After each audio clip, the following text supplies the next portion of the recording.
मुझे 2 आंखें दी हैं।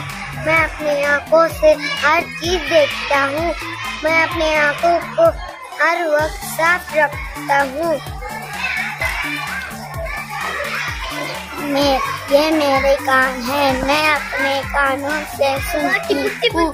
चोरी छुपे दूसरों की बातें नहीं सुनती।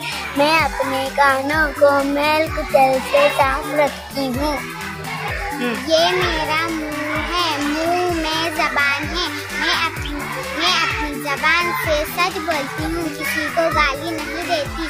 मेरे मुंह में दांत भी हैं। मैं अपने दांतों से चबा कर खाती हूँ। रोजाना दांत साफ करती हूँ। ये मेरी नाक है। मैं नाक से सांस लेती हूँ। सूंघती हूँ। खुशबू और बदबू में फर्क करती हूँ। मैं अपने नाक को साफ रखती हूँ। अल्लाह ने मुझे 2 हाथ दिए हैं। मेरे हर हाथ में 5 उंगलियां हैं और इनके सिरों पर भी नाखून हैं।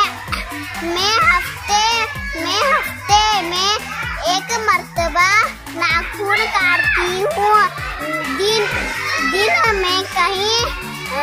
दिन में कई मर्तबा हाथ धोती हूँ। मैं अपने हाथों से दूसरों काम भी करती हूँ। ये मेरे पाँव हैं। हर पाँव में छोटी बड़ी 5 उंगलियां हैं। 5 उंगलियां हैं। इनके सिरों पर भी नाखून है। मैं पाँव से चलती और दौड़ती हूँ। मैं अपने पाँव साफ रखती हूँ।